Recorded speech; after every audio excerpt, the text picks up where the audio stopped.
స్వాగతం సుస్వాగతం తెలియజేద్దాం. ఈ కార్యక్రమ సభాధ్యక్షులు స్వాగతోపన్యాసం చేయవలసిందిగా మాజీ మంత్రివర్యులు సూర్యాపేట శాసనసభ్యులు శ్రీయుతులు గుంటకండ్ల జగదీష్ రెడ్డి గారిని హృదయపూర్వకంగా విజ్ఞప్తి చేస్తా ఉన్నాం.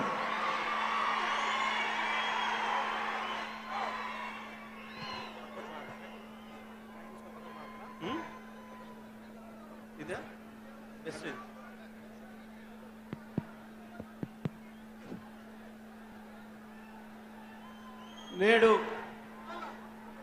నల్లగొండలో మరొకసారి ఉద్యమానికి శ్రీకారం చుడుతూ 7-10 వయసులో కూడా ఆరోగ్యం ఎట్లున్నా లెక్క చేయక నేను సాధించి పెట్టిన తెలంగాణకు నా కండ్ల ముందే అన్యాయం జరుగుతుంటే నేను కూర్చోలేను అని చెప్పి తెలంగాణలో సాధించుకున్న హక్కులు పరాయిపాలు అవుతుంటే చూడలేను నేనని చెప్పి కృష్ణా జలాల్లో మన వాటా నీళ్లు లేకపోతే మన బతుకులు ఆగమైతాయని ఒక చిన్న ఏమరపాటుతోని క్రూర ముగాల పాలైన నా తెలంగాణను మళ్ళీ రక్షించుకోవాలని ఆనాడే ప్రాణత్యాగం చేసి ప్రాణాన్ని కూడా లెక్క పెట్టకుండా తెలంగాణను తెచ్చిన నాకు ఈ చిన్న అనారోగ్యం లెక్క కాదని చెప్పి బెబుల్లాగా విజృంభించడానికి మళ్ళీ పోరాటాల గడ్డ ఈ నల్లగొండకు వచ్చిన పెద్దలు తెలంగాణ ఉద్యమ రథసారథి తెలంగాణ జాతిపిత కేసీఆర్ గారికి, తెలంగాణ భారత రాష్ట్ర సమితి కార్యనిర్వాహక అధ్యక్షులు కేటీ రామారావు గారికి, పార్లమెంటరీ పార్టీ నాయకులు కేశవరావు గారికి, నామా నాగేశ్వరరావు గారికి, వేదిక మీద ఆసీనులైన పెద్దలు ఉద్యమ సహచరులు హరీష్ రావు గారికి, ఇతర శాసనసభ్యులందరికీ, పార్లమెంట్ సభ్యులందరికీ, శాసన మండలి సభ్యులకు,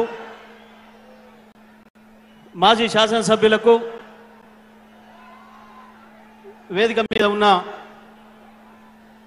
ఉద్యమ సహచరులకు, ఈ కార్యక్రమంలో ఎంత ఎండ ఉన్నా లెక్క చేయకుండా లక్షలాదిగా తరలి వచ్చిన ఉద్యమకారులైన నా అన్నదమ్ములకు, అక్కాచెల్లెళ్లకు, మీడియా మిత్రులందరికీ నమస్కారాలు. ఏం జరుగుతుంది మళ్ళీ ఇవాళ? ఎందుకు వచ్చింది మనకి సమస్య? మళ్ళీ మండు టెండర్లు లెక్క పెట్టకుండా మరొక ఉద్యమానికి ఎందుకు శ్రీకారం చుట్టాల్సి వచ్చింది అన్న విషయాన్ని అన్నీ కూడా పెద్దలు కేసీఆర్ గారు వివరిస్తారు మనకు. దానికి ముందు ఒక మాట మనం మాట్లాడుకుందాం. ఈ మధ్యకాలంలో వాళ్ళకు మామూలు భాషలో చెప్తే అర్థం కాని మనుషులు అయినా వాళ్ళ భాష మనం ఉపయోగించవద్దు అని చెప్పి పెద్దలు కేసీఆర్ గారు చెప్తారు. కాబట్టి నేను వాళ్ళ ఆటవిక భాషకు పోవడం లేదు. కానీ కేసీఆర్ వచ్చి నల్లగొండకి ఏం చేసిండు అని చెప్పే వెధవలకు నేను చెప్పే సమాధానం, మీరు పెంచి పోషించిపోయిన కరువును, మీరు పెంచిపోయిన ఆత్మహత్యలను, ఆకలి చావుల్ని కేవలం 6 ఏళ్లలోనే నిషేధించిండు కేసీఆర్. 50 సంవత్సరాలు మీరు పెంచి పోషించి 2.5 లక్షల మందిని బలి తీసుకున్న ఫ్లోరోసిస్ మహమ్మారిని 6 ఏళ్లలోనే తరిమి కొట్టిండు కేసీఆర్. తెలంగాణ వచ్చే నాటికి కేవలం 3 లక్షల టన్నుల వరి ధాన్యాన్ని అందించిన ఈ నల్గొండ జిల్లాను 4 ఏళ్లలోనే 40 లక్షల టన్నుల వరి ధాన్యాన్ని పండించే స్థితికి తీసుకొచ్చిండు కేసీఆర్.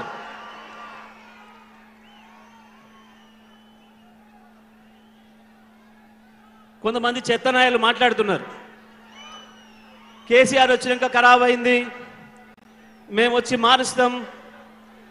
ఏం మార్చిండ్రు? మార్స్తూనే ఉన్నారు. కేసీఆర్ ఇచ్చిన 24 గంటల కరెంటు మాయం చేస్తున్నారు.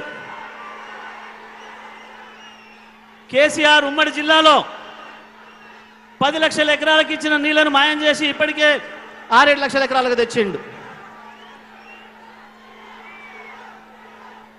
కేసీఆర్ ఏం తెచ్చిండో ఒక్కసారి లెక్కలేసుకుంటే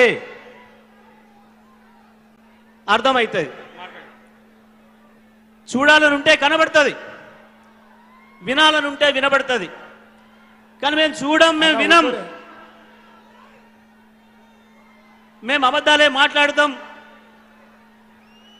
హక్కుల గురించి కేసీఆర్ గారు మాట్లాడితే మేము ఊర కుక్కల్లాగా దాడి చేస్తాం అనే వెధవలకు అర్థం కాదు. అసలు తెలంగాణ ఆత్మ ఉంటే కదా అర్థమయ్యేది మీకు. ఒక్కనాడున తెలంగాణ ఉద్యమంలో ఎవడైనా పాల్గొంటే కదా అర్థమయ్యేది మీకు. 2 నెలలుగా నాగార్జున సాగర్ ప్రాజెక్టు అవతలోడికి చేతికి వెళ్ళిపోతే ఒక్కరోజు సోయలేదు, ఒక్కరోజు మాట్లాడలేదు. కేసీఆర్ గారి ఆదేశాలతో మన నాయకులు, మన మాజీ మంత్రివర్యులు మాట్లాడిన తర్వాత గబాల మేల్కొని మన మీద దాడి చేసే ప్రయత్నం చేసింది. కేసీఆర్ గారు సభ పెడుతుండంటే వణుకుడు మొదలైంది, ఒక్కడొక్కడికి వణుకుడు మొదలైంది. అబద్ధాలు చెప్పి చెప్పి ఇక వీకలేక నిన్న అసెంబ్లీలో చర్చ పెట్టింది. హరీష్ రావు గారు ముఖం మీద దన్నట్టు అన్ని విషయాలు చెప్పిండు. ఇవాళ ఉన్న విషయాలన్నీ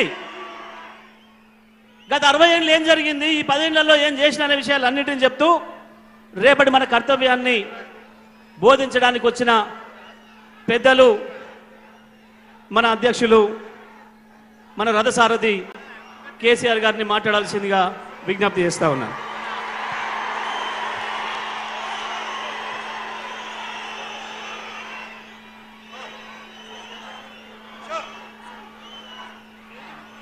జై తెలంగాణ.